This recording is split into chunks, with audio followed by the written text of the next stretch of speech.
દેશની અંદર ધોરણ 12 પછી મેડિકલના પ્રવેશ માટે યોજાતી નીટની પરીક્ષામાં મોટા પાયે ગેરરીતિ, ગોલમાલ અને ગોટાળાની ફરિયાદ, પેપર લીકની ફરિયાદ સમગ્ર દેશમાંથી આવી.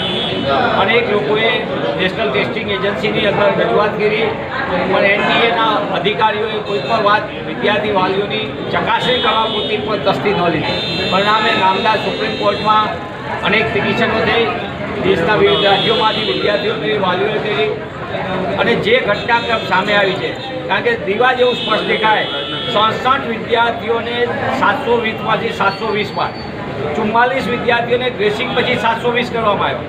એટલે દેખાય એવી સ્પષ્ટપણે પૂછવામાં આવ્યું, સુપ્રીમ કોર્ટ પૂછે કે એનટીએ નોર્મલાઇઝેશનની પ્રક્રિયા કઈ રીતે કરી છે, તો ફોર્મ્યુલા એનટીએના અધ્યક્ષ નો આપે, એનટીએ ઓથોરિટી જવાબ ન આપે. આમ સમગ્ર દ્રષ્ટિએ જોઈએ તો એનટીએ ગોટાળા આદરવામાં અને ગોલમાલ કરવામાં રોકવાની જેની જવાબદારી છે અને પારદર્શક પરીક્ષા યોજવાની જેની જવાબદારી એ સંપૂર્ણપણે વિફળ રહી છે.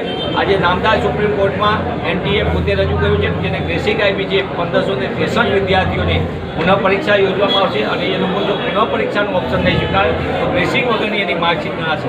હું આપના માધ્યમથી પૂછવા માગું છું કે એનટીએ સીધી જવાબદાર છે. ગેરરીતિને ગોલમાલ અટકાવવામાં એ સદંતર નિષ્ફળ નીવડ્યું છે. બિહારની અંદર પેપર લીકની ફરિયાદ બિહારના પોલીસ તંત્રે નોંધી છે.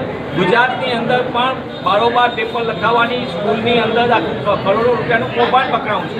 એમ સમગ્ર દ્રષ્ટિએ દેશના વિવિધ રાજ્યોમાં થયેલા કૌભાંડમાં મહેનત કરનાર ગરીબ સામાન્ય અને મધ્યમ વર્ગના વિદ્યાર્થીઓ જે રાત દિવસ મહેનત કરીને ડૉક્ટર બનવા માંગે તેના ભવિષ્ય સાથે રમત રમનાર જે કોઈ માંધાતા હોય તેની સામે પગલાં લેવા જોઈએ. અને હું આપના માધ્યમથી સ્પષ્ટપણે કહું છું કે આ ગેરરીતિ એ નાના લેવલે નથી થાય, ઉપરના ઓથોરિટી દ્વારા આચરવામાં આવેલી ગેરરીતિ છે. આની તલસ્પર્શી તપાસ થવી જોઈએ, અને જે સાચા છે એને ન્યાય મળવો જોઈએ, અને જેને ગેરરીતિ કરીને ઊંચું મેરિટ મળ્યું છે એની પરીક્ષા રદ કરવી જોઈએ.